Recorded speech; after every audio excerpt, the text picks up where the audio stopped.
तव्हां ॾिसी रहिया आहियो सिंध ग्रीन न्यूज़। मां आहियां गुलज़ार मंचालियो। ख़बरुनि जो सिलसिलो जारी आहे। हाणे ख़बरूं शामिल कंदासीं। लाड़काने खां जावेद पीरज़ादे जी रिपोर्ट मुताबिक़ अॻूणे MPA लाड़काणो GT अॻवान मोहसिन अली अब्बासी संदसि पुट ऐं ॿियनि मथां दहशतगर्दी एक्ट तहत केस दाख़िल कराइण वारो मामिलो JUI GDA सख़्त रद्द अमल। अॻूणे MPA लाड़काणो GT अॻवान मोहसिन अली अब्बासी जी पंहिंजी रहाइशगाह कोटदुराब अब्बासी जी ते हंगामी प्रेस कॉन्फ्रेंस अहिड़े क़िस्म जो को बि वाक़ियो नाहे थियो। SSP लाड़काणे जो मैसेज आयो, मूंखां मालूम कयो, मां दादूअ में हुयुसि ऐं चयो त गाॾी मुंहिंजी आहे त शिकायत ऐं शिकायत कंदड़ सां ॻाल्हायो। असां कंहिं बि मामले या मसइले खे हल करण लाइ हिकु दग हूंदो आहे। मां खेसि 3 मुअज़िज़ जा नाला ॾिना जेके फ़ैसिला कनि ऐं चवनि था त क़ानूनी कार्रवाई तव्हां भली कयो। SSP असां खां गाॾी घुरी पर असां इनकार कयो छाकाणि गाॾी असांजी मिल्कियत आहे ऐं असां टैक्स अदा कंदा आहियूं। गाॾी गैरेज ते हुई ऐं मां पंहिंजे पुट खे SSP वटि मोकिलियो पर रस्ते में पुलिस खेसि रोके वरितो।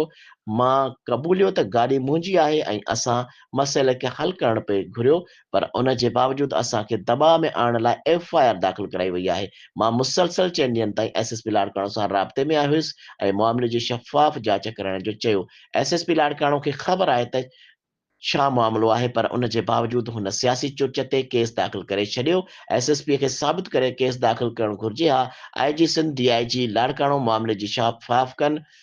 सॼी सिंध जे लाड़काणे में बि साॻियो निज़ाम हली रहियो आहे। असां कानून मूजिबि हलंदासीं पर कानून बजाए ज़ातियात जो रस्तो अख़्तियार करे कंहिंखे ख़ुशि करण लाइ केस दाख़िल कया वेंदा त असां बर्दाश्त न कंदासीं। हुन वक़्तु लाड़काणे जो माहौल पुरअमन आहे। अहिड़ो को मामिलो न आहे। गुज़िरियल 10 ॾींहंनि खां 15 सालनि जे अंदरि मूं मथां भत्ते समेत ॿिया केतिरा ई कूड़ा केस दाख़िल कया विया पर असां मुंहुं ॾिनो ऐं अदालतुनि असांखे बेगुनाह करार ॾिनो। केस दाख़िल करणु सियासी हथकंडो आहे जेको पहिरियां बि दाख़िल कया विया पर असां सुरख़ुरू थियासीं। सिंध खदड़नि नाहे खाधी, मूं वटि अख़्तियार न आहिनि पर उन जे बावजूदि असां मथां केस दाख़िल कया पिया वञनि। असां पीपुल्स पार्टी न पर पार्टीअ जे किरदारनि जे ख़िलाफ़ आहियूं।